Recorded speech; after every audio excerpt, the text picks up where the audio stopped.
تو نظم نمبر 2، باغ نخلا کے مسافر پر سلام صلی اللہ علیہ وسلم۔ تو پہلے سب سے پہلے باغ نخلا کے ہم اگر معنی دیکھتے ہیں تو باغ نخلا کسے کہتے ہیں؟ تو باغ نخلا کسے کہتے ہیں، کوئی بتائے گا؟ باغ یعنی گارڈن جس کو ہم کہتے ہیں، عام طور پر انگریزی میں جس کو ہم گارڈن کہتے ہیں۔ باغ کے معنی تو آپ کو پتہ ہے۔ نخلا یعنی کھجوروں والا، خاص طور سے کھجوروں کے تو بہت سارے باغ ہوتے ہیں، باقی یہی باغ کا نام نخلا کیوں رکھا ہے؟ یعنی اتنی کھجوروں کے وزن سے یہ باغ کے جو پیڑ ہے کھجوروں کے وزن سے وہ جھک گئے تھے ایسے نیچے۔ تو یہ ایک باغ ہے، اس کا کھجوروں والا باغ ہے جس میں کھجوروں کے درخت ہے۔ کھجور آپ کو پتہ ہے رمضان المبارک میں آپ نے کھجوروں سے ہی افطار وغیرہ کیے۔ تو سلیم شہزاد ہماری اس نظم کے شاعر ہے، ٹھیک ہے، جنہوں نے یہ نظم لکھی ہے، اور یہ نظم دراصل میں نعت پاک ہے۔ ہم نے شروعات میں سب سے پہلے حمد پاک کو پڑھا، اس کو سمجھا، کیونکہ ہم کوئی بھی اپنا جو بھی اچھا کام ہے اس کو شروع کرنے سے پہلے ہم اللہ کے پاک نام سے اس کام کو شروع کرتے ہیں، اور جہاں پر اللہ کا نام آتا ہے تو ہم ضروری سمجھتے ہیں کہ وہاں پر اس کے رسول صلی اللہ علیہ وسلم کا بھی ذکر آئے۔ تو اسی نسبت سے ہم نے پہلے حمد پاک کو پڑھا اور اب ہم نعت پاک کو پڑھ رہے ہیں۔ تو سلیم شہزاد کی لکھی ہوئی یہ نعت ہے جس کا عنوان ہے باغ نخلا کے مسافر پر سلام۔ باغ نخلا کے معنی ہے، نخلا کے معنی ہے کھجوروں والا باغ، اور ایسا کھجوروں والا باغ ہے جس کے اندر اتنی زیادہ کھجوریں لگی ہے کہ جس کی وجہ سے باغ جھک گیا ہے، یعنی اس کے پیڑ جو ہے تو وہ اس کے کھجوروں کے وزن سے جھک چکے ہیں، یہ بھی کہہ سکتے ہیں۔ ویسے کھجوروں والے باغ کو ہی نخلا کا نام دیا گیا ہے۔ تو پہلی بات دیکھتے ہیں اس میں، تو آپ لوگوں کو تھوڑا آپ لوگوں کے پاس کتاب ہے تو آپ کتاب پہ بھی دیکھ سکتے ہیں، کوئی دقت نہیں ہے۔ آپ جانتے ہیں کہ ہر نظم کی ایک خاص حیت ہوتی ہے، اس کے تمام مصرے خاص آہنگ کی وجہ سے ایک دوسرے کے برابر ہوتے ہیں۔ تو آپ جس سے ہم نے اس سے پہلے کی جو نظم پڑھے ہیں تو اس کی ایک الگ ہی انداز میں وہ لکھی گئی تھی، ایک طریقہ ہوتا ہے، حیت ہونا اس کی بناوٹ، اس کو پیش کرنے۔ مثال کے طور پر نظم زمین کرب و بلا کو دیکھیے، اس کی بعد والی نظم ہے، تو اس نظم کا ہر ٹکڑا بند 6 مصروں اور مخصوص قافیوں والا ہے۔ یہ کہہ رہے ہیں کہ اس کے بعد والی جو نظم ہے تو آپ اس کو دیکھیے، زمین کرب و بلا، تو یہ جو نظم ہے اصل میں یہ مرثیہ ہے وحید اختر کا لکھا ہوا، جو نمبر 3 پر آپ کو ہم آگے پڑھیں گے۔ تو اس کے بند دیکھیے، بتا رہے 6 مصروں کا ہے، 1 2 3 4 5 6، تو یہ ایک مصرع، یہ دوسرا مصرع، یہ تیسرا مصرع، اور یہ چوتھا مصرع، یہ پانچواں، اور یہ چھٹا مصرع، ٹھیک ہے۔ تو یہ 1 2 3 4 5 6 مصروں میں، تو اس طرح سے اور بھی 6 مصرے اور 6 مصرے، اس طرح سے پوری نظم ہے، ٹھیک ہے۔ تو وہ یہاں پر یہ کہنا چاہ رہا ہے کہ آپ پچھلی نظم میں جو دیکھ چکے ہیں،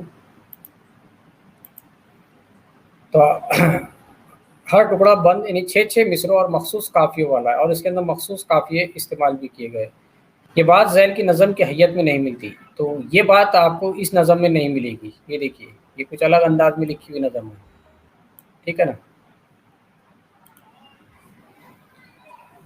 اس کے بہت سے مصرے چھوٹے بڑے ہیں، جس نظم کا ایک خاص آہنگ اور لے ہو لیکن جس کے مصرے برابر کے نہ ہو اسے آزاد نظم کہتے ہیں۔ تو ایسی نظم جس کے مصرے دیکھیے، آپ کو اس کے ہر مصرع چھوٹا بڑا نظر آئے گا۔ یہ مصرے کو دیکھیے، پہلے مصرے کو، یہ کتنا بڑا ہے، اس کے بعد میں یہ دوسرا مصرع ہے، یہ اس سے چھوٹا، تو تیسرا وہ سب سے بڑا دکھ رہا ہے، پھر یہ اس سے چھوٹا، پھر یہ دکھ رہا ہے آپ کو۔ اس طرح سے ہر مصرع اس کے اندر چھوٹا بڑا نظر آتا ہے۔ تو اس انداز میں لکھی گئی نظم کو، اس انداز میں اس طریقے سے لکھی گئی کسی بھی نظم کو آزاد نظم کہتے ہیں، ٹھیک ہے۔ اب یہ آزاد نظم بھی ہے اور ساتھ ہی ساتھ میں یہ نعت بھی ہے، ٹھیک ہے، یہ 2 in 1 ہے، یعنی دونوں بھی چیزیں آپ کو ایک ساتھ نظر آ رہی ہیں اس میں۔ یعنی ایک آزاد نظم کی صورت میں شاعر نے نعت پاک کو پیش کیا ہے، آپ کو یہ آزاد نظم کی طرح دکھائی دے رہی ہے، ٹھیک ہے، اور ہے یہ نعت، ٹھیک ہے۔ حضرت محمد صلی اللہ علیہ وسلم، حضرت محمد صلی اللہ علیہ وسلم کو اللہ نے اپنا نبی بنا کر بھیجا۔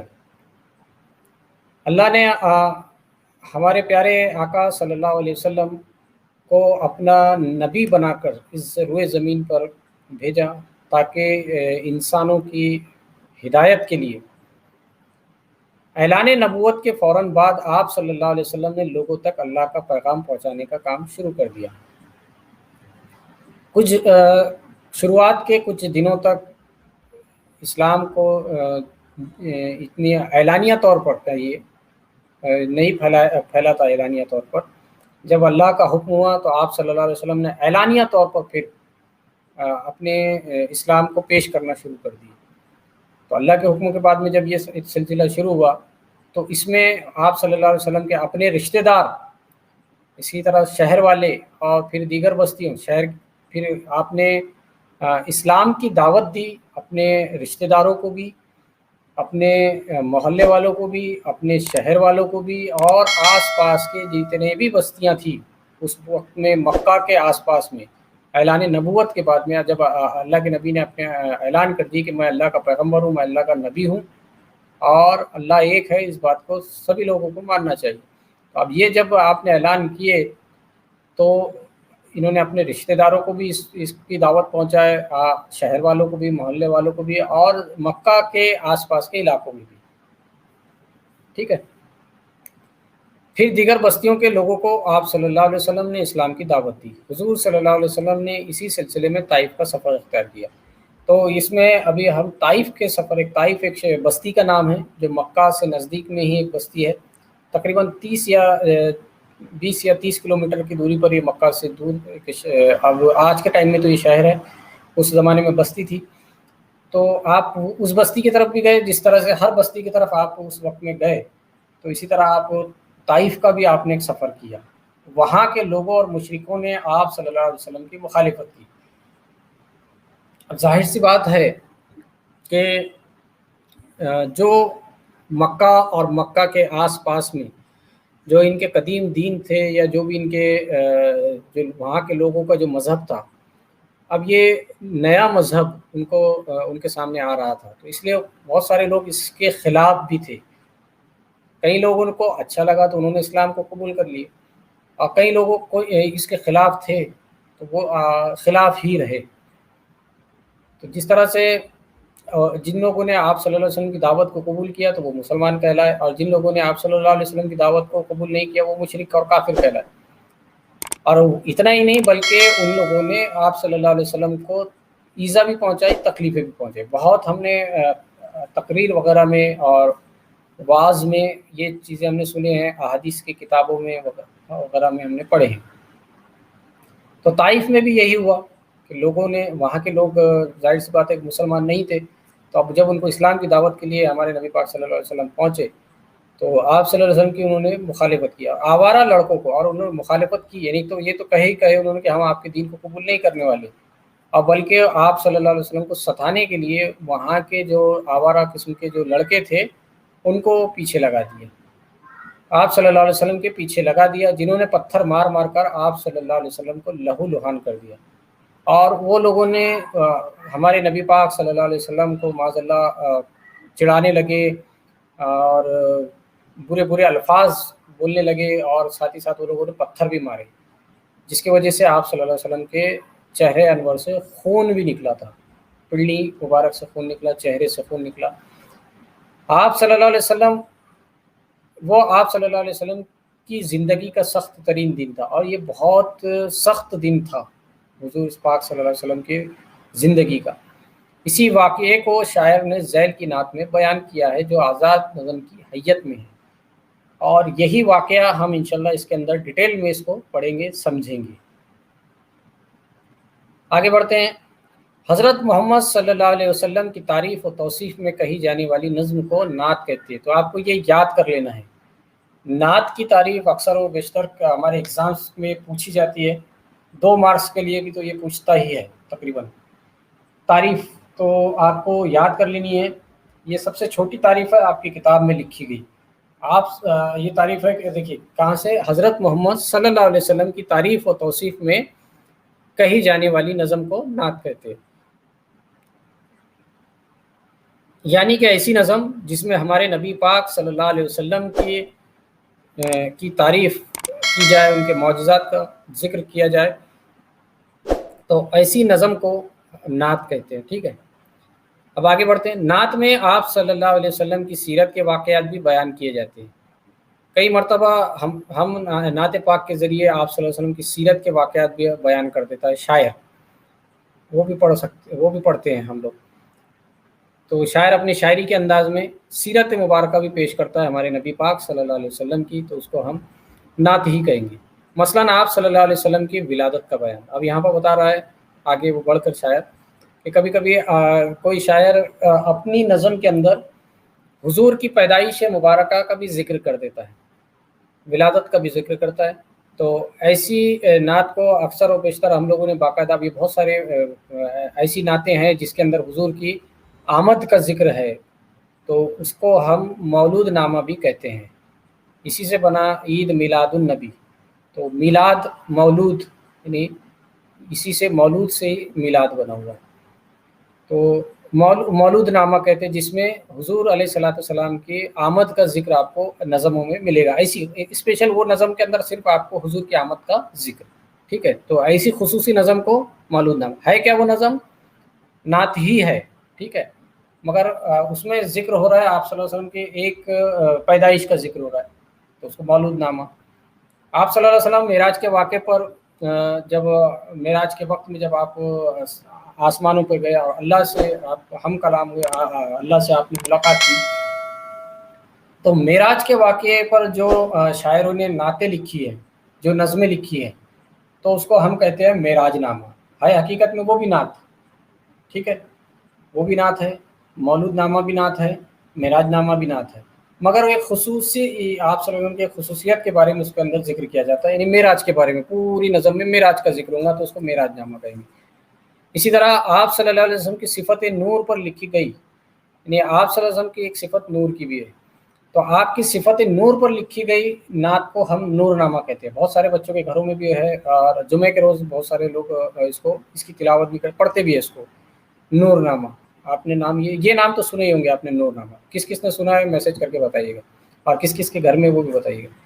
اور آپ صلی اللہ علیہ وسلم کے وصال پر لکھی ہوئی نعت وفات نامہ کہلاتی ہے. اسی طرح جب آپ صلی اللہ علیہ وسلم، ہمارے نبی صلی اللہ علیہ وسلم اس دنیا سے جب پردہ فرما گئے، تو اس واقعے پر بھی شاعروں نے نظم لکھی ہے جس کو کیا کہتے ہیں، وفات نامہ. ٹھیک ہے، تو یہ کیٹیگری ہے نعت کی، اور جو آج کے دور میں یہ بن چکی ہے. آج کے دور میں آپ کو یہ کیٹیگریز مل جائے گی. جیسے جیسے اب نعت لکھنے میں بھی ترقی ہوتی گئی، جیسا کہ ابھی ایک نئی انداز میں آزاد نظم کے انداز میں آپ کو یہ نعت پڑھنے کے لیے مل رہی ہے، تو اس میں بھی ترقی ہوئی. ان کے علاوہ آپ صلی اللہ علیہ وسلم کی ذات کے مختلف پہلوؤں کا احاطہ بھی نعت میں کیا جاتا ہے.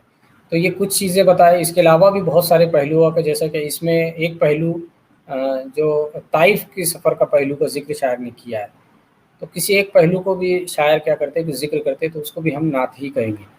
یعنی حضور علیہ الصلوۃ والسلام کے بارے میں ذکر والی کوئی بھی نظم ہو اس کو نعت کہیں گے. ٹھیک ہے، تو نعت گوئی کی روایت. اب یہ شروعات کہاں سے ہوئی، نعت کی اسٹارٹنگ کہاں سے ہوئی، اس کا آغاز کہاں سے ہوا نعت گوئی، نعت کو پڑھنے کا، یا آغاز کہاں سے ہوا، یہ لکھنے کا، پڑھنے کا، یہ شوق کہاں سے پیدا ہوا، یا پھر اس کی اسٹارٹنگ کہاں سے ہوئی. تو آئیے آگے بڑھتے ہیں. نعت گوئی کی روایت حضرت محمد صلی اللہ علیہ وسلم کے زمانے سے چلی آ رہی ہے. تو نعت لکھنے کا اور پڑھنے کا جو عمل ہے، یہ ہمارے نبی پاک صلی اللہ علیہ وسلم کے ہی وقت سے ہے. تو آگے بتا رہے ہیں کہ رسول اللہ صلی اللہ علیہ وسلم کے صحابی حضرت حسان بن ثابت، تو یہ اسلام کے پہلے شاعر اور پہلے نعت گو شاعر حسان بن ثابت. یہ آپ کو یاد رکھنا ہے جنرل نالج کے لیے کہ ہمارے نبی پاک صلی اللہ علیہ وسلم کے صحابی رسول تھے جن کا نام تھا حسان بن ثابت رضی اللہ تعالیٰ عنہ. یہ ایک ایسے صحابی تھے جو نعتیں لکھا کرتے تھے اور وہ خود پڑھا بھی کرتے تھے اور آپ صلی اللہ علیہ وسلم سنا کرتے تھے. تو اس لیے حسان بن ثابت، حضرت حسان بن ثابت رضی اللہ تعالیٰ عنہ کی یہ سنت، نعت پڑھنا بھی سنت، سننا بھی سنت ہے، اور اس لیے اس پر ثواب بھی ہے. ٹھیک ہے، تو رسول اللہ صلی اللہ علیہ وسلم کے صحابی حضرت حسان بن ثابت عربی کے مشہور نعت گو ہے. اور آپ نے عربی میں بہت ساری اس وقت میں اس زمانے میں نعتیں لکھی ہے، ٹھیک ہے۔ اسی طرح بوسیری کا نعتیہ قصیدہ قصیدہ بردہ کا نعتیہ قصیدہ بردہ بھی عربی کی نعتیہ ادب میں نہایت اہم ہے۔ قصیدہ بردہ کے بارے میں انشاءاللہ آپ کو آگے ڈیٹیل بتاتا ہوں۔ اس کے علاوہ اردو میں محسن کاکوری اور حالی، اور اس کے بعد امام احمد رضا خان بریلوی رحمۃ اللہ علیہ وغیرہ کی نعتیہ تخلیقات کو بہت بلند مقام حاصل ہے۔ یہ کچھ ایسے شاعر بھی ہیں اس میں جن کے نام آگے اس میں بتائے گئے ہیں، جن کے کلام ہم نعتیہ کلام بہت زیادہ شوق سے سنتے بھی ہیں، آج کے زمانے میں پڑھے بھی جاتے ہیں۔